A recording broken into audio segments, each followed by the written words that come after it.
পরীক্ষার আগেই ভাইরাল হলো সেই প্রশ্নপত্র, সোশ্যাল সাইটে ইংরেজি প্রশ্নপত্র ভাইরাল।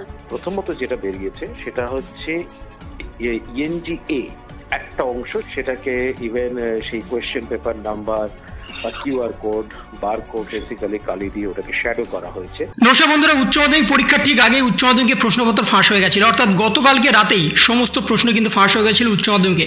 এমনটাই কিন্তু সরাসরি তথ্য উঠে এসেছিল এবং সেখানে প্রতিটা ছাত্রপিছু কারোর থেকে 4,000 কারোর থেকে 5,000 টাকাও নেওয়া হয়েছে। এমন যদি কোনো ভুল আপনারা করে থাকেন তাহলে সেই প্রশ্নের সাথে আজকে প্রশ্নের কিন্তু কোনো মিল ছিল না।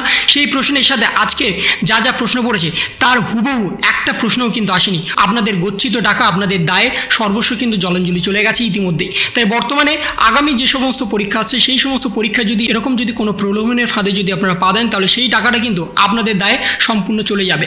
তাই বর্তমানে এরকম কিন্তু কোনো রকম প্রশ্ন ফাঁস হচ্ছে না উচ্চ মাধ্যমিকের, যে আগেভাগেই প্রশ্ন বেরিয়ে যাচ্ছে এমন যদি কোনো তথ্য পেয়ে থাকেন তাহলে সেটা সম্পূর্ণভাবে ভুয়ো।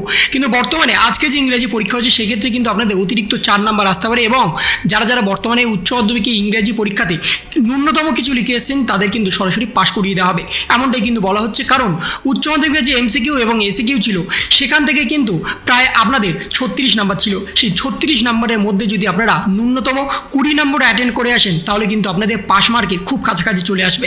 কারণ আপনারা জানেন 30% আপনাদের প্র্যাকটিক্যালে এবং 30% আপনাদের থিওরিতে। প্র্যাকটিক্যালে আপনাদের 20-র মধ্যে 9 পেতে হবে মিনিমাম, সেখানে আপনারা ইতিমধ্যে 16 থেকে 17 নম্বর পেয়ে গেছেন। কিন্তু বাকি যে থিওরিটিক্যাল পেপারে 80-র মধ্যে 24 পেতে হবে, সেখানে কিন্তু আপনাদের সরাসরি এমসিকিউ এবং এসিকিউ থেকে প্রায় 20 নাম্বার কিন্তু ক্যারি করে নিতে পারবেন। যারা যারা একটু ন্যূনতম কিছু লিখে এসেছেন তাদের কিন্তু হয়ে যাবে। এবং বাকি থাকছে এলকিউএ পার্ট, গ্রামাটিক্যাল পার্ট এবং তার সাথে রাইটিং স্কিল। রাইটিং স্কিলের জন্য কিন্তু একটা বড় ছাড় আছে। 2024-এ যারা রাইটিং স্কিল অ্যাটেন্ড করেছেন এবং যারা লিখতে না পেরে শুধুমাত্র স্ট্রাকচারটাই ফলো করেছেন তাদের কিন্তু 3 থেকে 4 নাম্বার অতিরিক্ত দিয়ে দেওয়া হবে। তাদের কিন্তু ফুল নাম্বার না দিলেও তাদের কিন্তু 3 থেকে 4 নাম্বার ইজিলি দিয়ে দেওয়া হবে।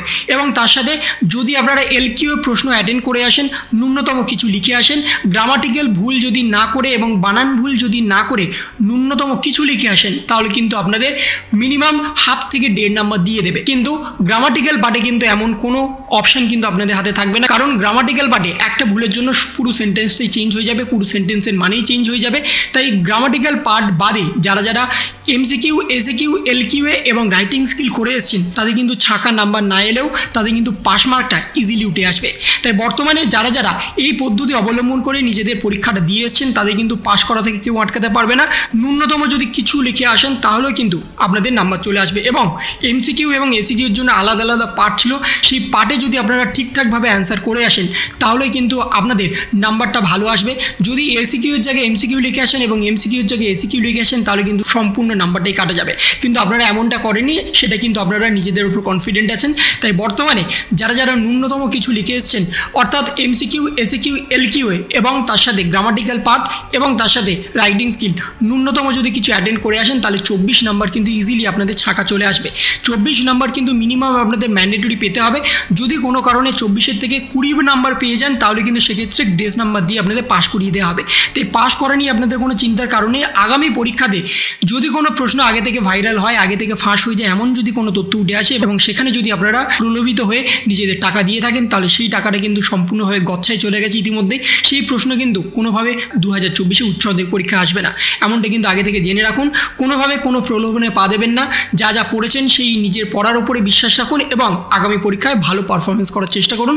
এই ছিল একটা ছোট্ট ইনফরমেশন আপনাদের সকলের জন্য। যদি আপনাদের ভিডিওটা ভালো লেগে থাকে তবে লাইক করুন, শেয়ার করুন এবং অবশ্যই সাবস্ক্রাইব করুন। তার পাশাপাশি আপনার মতামত কমেন্টের মাধ্যমে জানান।